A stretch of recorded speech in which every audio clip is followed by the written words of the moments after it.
আমরা আজকে শুরু করব আমাদের আজকের যে কর্মশালা রয়েছে, ষষ্ঠ রঙ্গ কর্মশালা।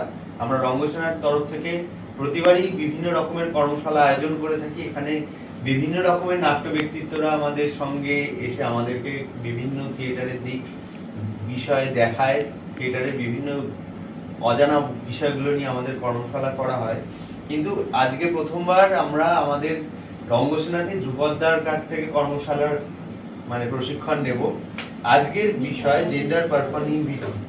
তো সকলকেই বলছি, সকলে একটু মন দিয়ে শুনো। আর আমি আমাদের আজকের কর্মশালা প্রশিক্ষক ধ্রুপদ ঘোষ মহাশয়কে ডেকে নিচ্ছি। Thank you.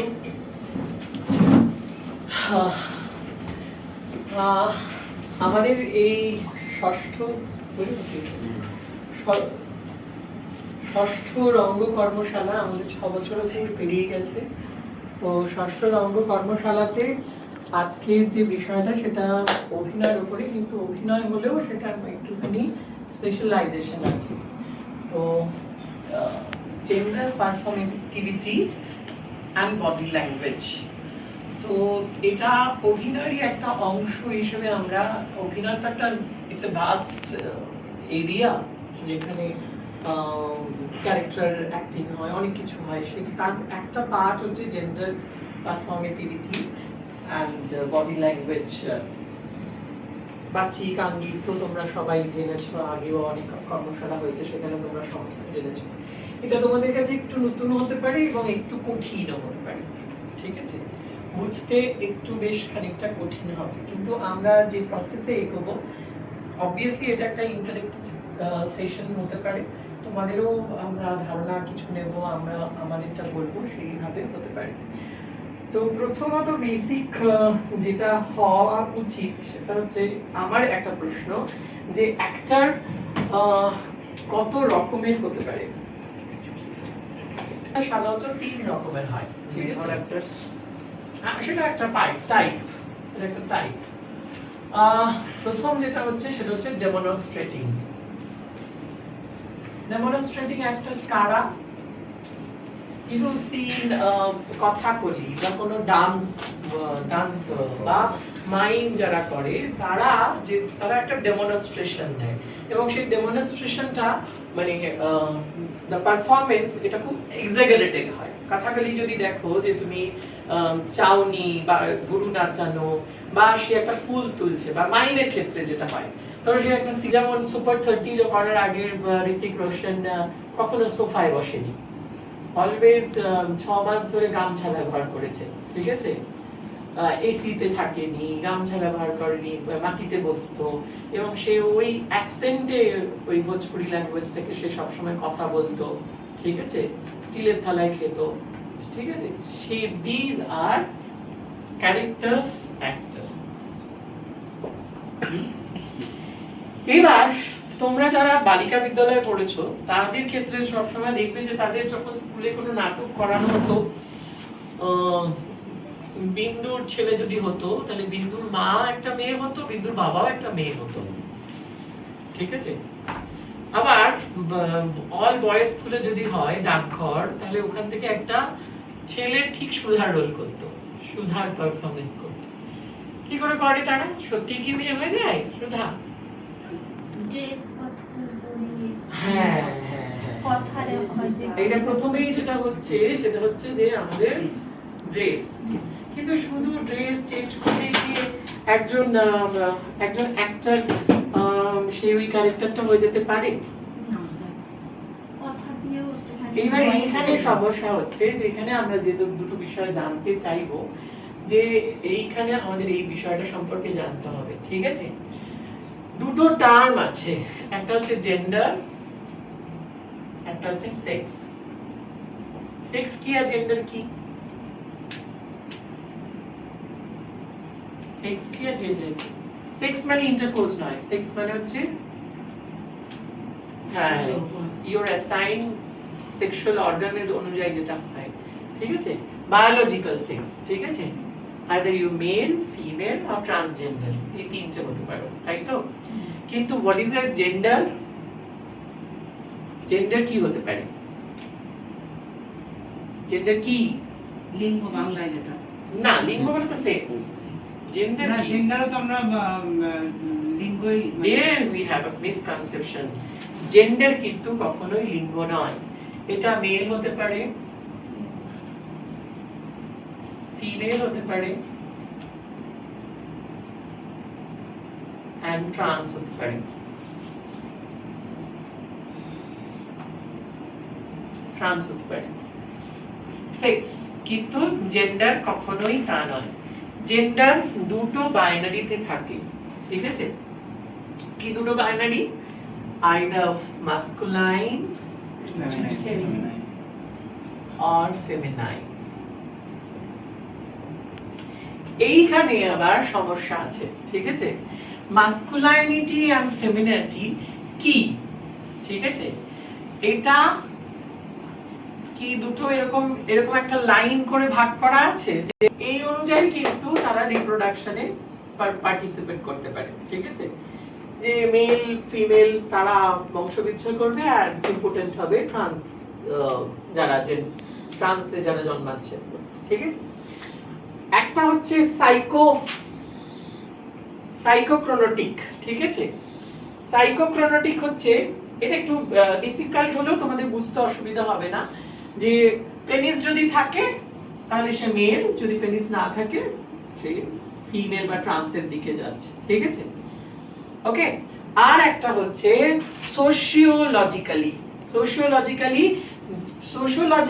আমরা এটাকে বলছি কারণ এটা সোশ্যালি একটা অ্যাসাইন করা হয় যে তোমার জেন্ডার কি হবে। সোসাইটি তোমাকে, তুমি এবং তোমার আশপাশের যারা মানুষ আছে তারা তোমাকে বলে দেয় যে what would be your gender, ঠিক আছে? এবং বেসিক্যালি সোসাইটি কিরকম? আমাদের society, most of the societies are patriarchal, পিতৃতান্ত্রিক। তো দেখা গেছে পুরুষরা যাদের অত্যাচার করে সেই অনুযায়ী জেন্ডারটা ডিফাইন হয়। যে অত্যাচার করবে সে মাস্কুলাইন আর যে অত্যাচারিত হবে সে feminine. Biologically, someone who is a female, she can be masculine according to his gender, her gender, ঠিক আছে? সে মাস্কুলাইন হতে পারে, ঠিক আছে? যেমন ক্লিওপেট্রা, সে একজন রানী ছিলেন, ঠিক আছে? তিনি একটা রাজ্যের প্রধান ছিলেন, মিশরের এক সময় তিনি হত্যাকর্তা ছিলেন, ঠিক আছে? তো সেই রকম বিষয়টা, ঠিক আছে? এখন যদি তোমাকে বাটলারকে প্রশ্ন করা হয়েছিল যে ওমেন কি, ঠিক আছে? কন্টেম্পোরারি ফেমিনিস্ট, অ্যাকচুয়ালি এই তত্ত্বগুলো সমস্ত ফেমিনিজম থেকে আসে এবং ফেমিনিজম যদি আমরা সোশিওলজিকে দেখি, ফেমিনিজমের অনেকগুলো ওয়েভ আছে। First wave, second wave, third wave, fourth wave. এখন যে ফিফথ ওয়েভ চলছে সেখানে কুয়ার কমিউনিটিকে নিয়ে বেশি আলোচনা হয়। স্ট্রাকচারস, ঠিক আছে? সোশ্যাল স্ট্রাকচার তৈরি করে দিচ্ছে। খুব সুন্দর উদাহরণ দিলে দেখবে যে আগেকার দিনে দিদিমারা বিশেষ করে বলতো যে এইভাবে হেসো না, পা ছড়িয়ে বসতে নেই, চুল খুলে রাখতে নেই, ছেলেদের সাথে কথা বলতে নেই, ঠিক আছে? এই যে নর্মস গুলো হচ্ছে তখন একটা চিলড্রেনকে তখন বা একটা চাইল্ডকে বা একটা বেবিকে তখন আলাদা করা হচ্ছে। সে মেয়ে ঠিক বলবো না, কারণ জেন্ডার যখন বলছি তখন স্ত্রী এবং পুরুষ, পুং এন্ড স্ত্রী এটাতে ভাগ করছি, ঠিক আছে? বুঝতে পারলাম? Gender is a socially imposed division of the sexes, ঠিক আছে? যে বায়োলজিক্যাল সেক্স অনুযায়ী জন্মাচ্ছে তাকে সোশ্যালি যদি ভাগ করে সেটা হচ্ছে জেন্ডার। জন্মেছে সে কিন্তু পুরুষ সুলভ হতে পারে, ঝুলন গোস্বামী, ঠিক আছে? পুরুষ। এবং আমাদের চারপাশে দেখবে অনেক শাড়ি পরে থাকলেও তার মধ্যে একটা পুরুষ ব্যাপার আছে, ঠিক আছে? হ্যাঁ, পিটি উষা ছিল, পিটি উষা, যারা খেলোয়াড়দের মধ্যে বেশি থাকে। ইন্দিরা গান্ধী, হ্যাঁ, ঠিক আছে? যে ইন্দিরা গান্ধী কিন্তু ওনার মন্ত্রী সবাই ম্যাডাম স্যার বলে ডাকতেন, ঠিক আছে? স্যার বলতো। এবং সবচেয়ে বড় কথা হচ্ছে আমাদের যে ব্যাটালিয়ন আছে, মানে উমেন ব্যাটালিয়ন, মানে আর্মিতে যারা আছে সেখানেও কিন্তু স্যার বলেই ডাকে। মানে মেয়েদের ব্যাটালিয়নের মধ্যেও যে মেজর হয় তাকে স্যার বলে ডাকে, তাকে এরকম কখনোই ম্যাম বলে না। ঠিক আছে, বা আইপিএস যারা হয় তাদেরকে ওই ম্যাডাম স্যার বা স্যার বলে অনেক ক্ষেত্রেই। আবার তেমনি উমেননেসও থাকে, ঠিক আছে। জেন্ডার, যে রিপিটেটিভ স্টাইলাইজ অ্যাক্টস হয়ে থাকে। অ্যাক্ট কিরকম হতে পারে, আরেকটা উদাহরণ দিই, যে সাপোজ ধরো হাঁটা একটা বড় উদাহরণ, ঠিক আছে। একটা ছেলে যখন হাঁটছে, ঠিক আছে, তার হাঁটাটা একটু পেছন থেকে যদি খেয়াল করো দেখবে যে পাটা একটু ফাঁকা রাখে, ঠিক আছে, হাতটা একটুখানি বগলটা খাইয়ে থাকে, লুজ থাকে। কিন্তু মানে সে এরকম নরমালি একটা হেঁটে চলে যাচ্ছে, একটা ছেলে হাঁটছে দেখছে। কিন্তু যখন একটা ফিমেল হাঁটবে, তার পাটা জুড়ে আসবে, সে ক্যাট ওয়াকের মতো করতে থাকবে, ঠিক আছে, বুঝতে পেরেছো? এটা একটা নরমালাইজ বলছি, এটার মধ্যে ফারাকও থাকতে পারে, এক্সেপশন থাকতে পারে, এক্সেপশনকে আমি কখনো এটার মধ্যে ধরছি না, কিন্তু এইটা একটা হাঁটা দেখে আমরা এইটা এক ধরনের অ্যাক্ট হতে পারে, ঠিক আছে। বিকি কৌশল যদি বলে না আই এম ম্যান, ঠিক আছে, এই আই অ্যাম আ ম্যান, এই অ্যাম এর উপরে বাটলার বলছে এই অ্যামটা দেওয়া যাবে না, ইউ ডাজ আ ম্যান, তুমি একজন পুরুষের মতো অ্যাক্ট করছো। জেন্ডার কিন্তু হয় নয়, জেন্ডার ভার্ব হতে পারে না, ভার্ব হবে, নাউন নয়। জেন্ডার ভার্ব হবে, জেন্ডার নাউন নয়। যে আমি কার মতো, আমি হই পুরুষ, আমি হই স্ত্রী। কিভাবে আসছে আমি বলে দিচ্ছি, সেটা বোঝাই হবে। যে ও বলছে আমার শরীর আছে, ঠিক আছে, কিন্তু শরীর তো তুমি সবসময় দেখাচ্ছ না। তাহলে তুমি যদি শার্ট পরে থাকো, তাহলে কি হচ্ছে, তাহলে কি আমি পুরুষ নই? বাটলার বলছে শুধু পুরুষ মানে তোমার পোশাক দিয়েও হচ্ছে না, তোমার চুল, তোমার আইব্রো, তোমার দাড়ি, এগুলো রিপ্রেজেন্ট করছে যে তুমি হতে পারো, ঠিক আছে। তাহলে কি শুধুই ওই চুল দাড়ি এগুলোই হচ্ছে পরিচয়? না, বলছে তোমার চাহনিও কিন্তু তোমাকে রিপ্রেজেন্ট করে, ঠিক আছে। দেখবে বেশিরভাগ ক্ষেত্রে ছেলেরা, মেয়েরা ভালো করে বুঝতে পারবে যে তোমার দিকে কোনো ছেলে খারাপ ভাবে তাকাচ্ছে কি ভালোভাবে তাকাচ্ছে, সেটা তুমি বুঝতে পারো। তুমি তার দিকে না তাকালেও বুঝতে পারবে, ঠিক আছে। সিক্স সেন্স, ইনটিউশন কাজ করে। আর তারা যখন তাকায় দেখবে চাহনিটা কিন্তু অন্যরকম হয়, অন্যরকম হয়, ঠিক আছে। কিন্তু মেয়েরা যখন তাকায়, অভিভূত হয়ে তাকানো, একটা সুন্দর জিনিসের দিকে অভিভূত তাকানো আর একটা ক্রূর চোখে, ছোট ছোট চোখে তাকানো, ছেলেদের ক্ষেত্রে কিন্তু এই ছোট ছোট চাহনিটা সময় চোখটা একটু ছোট হয়ে যায়, ঠিক আছে। এইটাও একটা পুরুষত্বের লক্ষণ, ঠিক আছে। তাহলে অনুযায়ী আমরা পারফর্ম করি, ঠিক আছে। আমাকে যদি ধরো, আমার এখন পারফরম্যান্স মানে ভ্যারিয়েবল, কখনো মাস্কুলাইন, কখনো ফেমিনাইন, কখনো ট্রান্স, কিছু বোঝে লোকে বুঝতে পারে না, ঠিক আছে। লোকেও কনফিউজ থাকে, আমিও কনফিউজ থাকি, বোধার হ্যাঁ, ঠিক আছে। তো সেই বিষয়টা আলাদা বিষয়, কিন্তু এইখানে পারফরম্যান্স এবং পারফর্মেটিটা আসছে, ঠিক আছে। পারফরম্যান্স কি হচ্ছে, আমরা একটা রোল প্লে করছি, ঠিক আছে। পারফর্মেটি কি, পারফর্মেটি হচ্ছে কিছু অ্যাক্টস পরপর রিপিটেশন থ্রু টাইম চলে আসছে এবং আনকনশিয়াসলি আসছে। আমাকে কেউ বলছে না যে তোমাকে, আসলে দিকে কেউ বলেনি যে আপনি ফেমিনাইন রোলটা প্লে করে দেখান তো, এরকম কেউ বলেনি, কিন্তু বুঝতে পেরেছো, অঞ্জনকে কেউ বলেনি যে মাস্কুলাইন রোলটা প্লে করতে হবে, কিন্তু কনশিয়াসলি সেটা আসছে, ঠিক আছে। এবং এইখানে এক্সপ্রেশন এবং পারফরমেটিভিটির মধ্যে একটা সম্পর্ক রয়েছে, ঠিক আছে।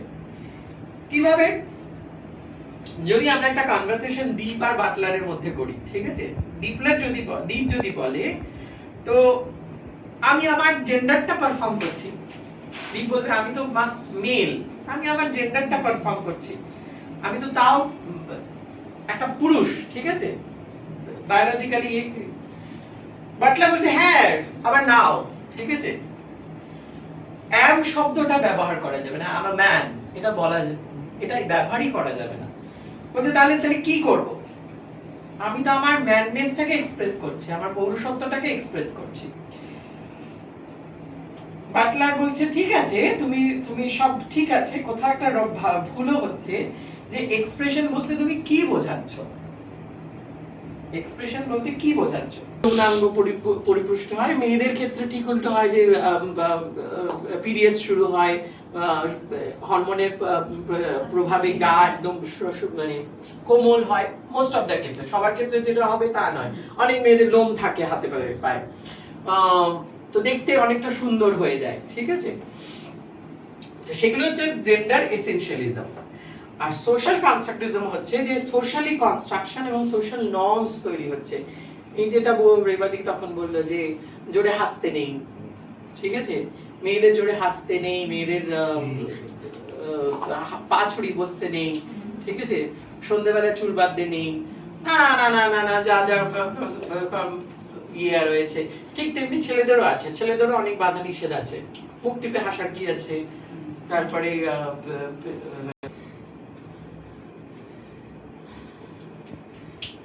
কি ফেমিনাইন না মাস্কুলাইন? মাস্কুলাইন। আমার তো বলছে এটা ফেমিনাইন হবে। মাস্কুলাইন হল, যদি মাস্কুলাইন হয় তাহলে তুই যে দাঁড়িয়েছিস সেই দাঁড়ানোটাকে একটু পোস্টারটাকে চেঞ্জ করতে হবে, পাটা ফাঁক করা যায়। মাস্কুলাইনের ক্ষেত্রে অনেকটা আঘাত হবে, ঠিক আছে? এই একটা মাস্কুলাইন রৌদ্র হতে পারে, কিন্তু এটা ওর পক্ষে এটা ডিফিকাল্ট হবে, কারণ ও ফিমেল, তো ওর ক্ষেত্রে মাস্কুলাইনটা ডিফিকাল্ট হবে। কিন্তু ও যখন ফেমিনাইন রৌদ্র করছে ওটার কাছে সহজ হবে, কারণ ফেমিনাইন কর আর দাঁড়ানোটা চেঞ্জ করে দে। হ্যাঁ, যেমন দাঁড়িয়েছিলিস, হ্যাঁ আগে যেটা করছিলিস সেইটা কিন্তু ফেমিনাইন হবে। কর ওইটাই কর আগেরটা। হ্যাঁ, এইটা ফেমিনাইন হচ্ছে। হ্যাঁ, ছেলেরা কাঁদবে। ছেলেরা কেমন করে কাঁদবে? এমনি জল পড়লো, ওই আঁচলটা দেবে দাদা? না, আঁচল দেবে না, আঁচল বাদ দিন। গামছা টামছা থাকলো এরকম একটু মুছলো, জাস্ট চোখটা গামছা, হ্যাঁ একটু দীর্ঘশ্বাস ফেললো, হ্যাঁ রাইটে দেবে। ব্যাস এইটুকুনি। চশমাটা তুলে দেখবে যখন মেয়ের বাবা কাঁদে, মেয়ের বাবা যখন কাঁদে, মেয়ে যখন চলে যায়, ঠিক আছে? কেউ কেউ খাওয়া আশীর্বাদ করলো। আচ্ছা, কোনো ছেলে যদি হাওয়া করে কাঁদে, মানে তার চোখে জল এসে গেছে বলে চলে গেল, মানে সামনে ফেললো না চোখের জলটা, মানে চোখে, এটাও একটা কান্না, ঠিক আছে? লজ্জার সামনে দিয়ে চোখের কিন্তু তার ভেতরে ট্যাকার কিন্তু আছে। ট্যাকারটা কিন্তু যা আছে, ঠিক আছে? তো সেক্ষেত্রে তখন কি হবে? তখন তোমাকে একটুখানি শরীরটাকে ছোট করতে হবে। তোমার যে শরীরটা আছে সেই অনুযায়ী তোমার শরীরের হাতে হাত রাখতে পারো, ঠিক আছে? বা এই সেটা প্লে করে যেতে হবে, আলাদা আলাদা করে প্লে করতে হবে। আর সবচেয়ে ফাঁকিবাজ অ্যাক্টর হচ্ছে যারা নিজের মতো করে ক্যারেক্টারটাকে সাজিয়ে নেয়। আজকের টপিকে যেটা মেইনলি বুঝলাম যে মাথায় ওরকম ভাবে আমার জেন্ডার এটা, বা আমি মেল, আমাকে ওরকম মেল ইয়েই দেখাতে হবে সেরাম বলে কিছু হয় না। সাবকনশিয়াস মাইন্ডে আমি যেটা ভাবছি যে আমি এটা, আমি সেটাই, মানে আমি মেল হয়ে আমি নিজেকে ফিমেল ভাবতে পারি, তাহলে আমি তখন ফিমেল হয়ে গেলাম। বা আমি মেল হয়ে নিজেকে ট্রান্সও ভাবতে পারি, সেটা আমি ট্রান্স। ওরকম যে আমি মেল সায়েন্টিফিক ইয়েতে ওইভাবে কিছু হয়, কিন্তু মানুষ যেভাবে ভাবছে মানুষ নিজে সেটাই। এইটুকু জিনিস বুঝলাম। চেঞ্জ করতে হবে। আমি যদি ছেলে, এই যে ভাড়াটা চাইতে আমি ছেলে হয়েছি, তা আমার তখন আমার মাথায় রাখতে হবে বডি ল্যাঙ্গুয়েজ, তারপরে আমার কথা বলার ইয়েটা, হাঁটা চলার ইয়েটাও চেঞ্জ করতে হবে। আর যখন আমি মেয়ে ক্যারেক্টার, মানে আপনি যদি রাম করে তখন আপনি যদি আপনাকে কিন্তু কনসিয়াসলি জেন্ডার মানে মাস্কুলাইন হতে হবে, ঠিক আছে? এবং রামের যে মাস্কুলিনিটি মানে রামের যে জেন্ডার সেইটাকে আপনাকে ফলো আপ করতে হবে। এবং সেটার জন্য মানে পুরোপুরি যে মাস্কুলিন হবে তাও না, যদি রামের মধ্যে কিছু ফেমিনিটি থাকে সেটাও আপনার তখন নিয়ে। এবার আপনি যেহেতু নিজে ফিমেল, আপনার মধ্যে যদি ফেমিনিটি থাকে তখন আপনাকে সেটাকে সাপ্রেস করে মাস্কুলিনিটি আপনার শরীরের মধ্যে আনতে হবে, এবং সেই বডি ল্যাঙ্গুয়েজ আপনাকে রামের একটা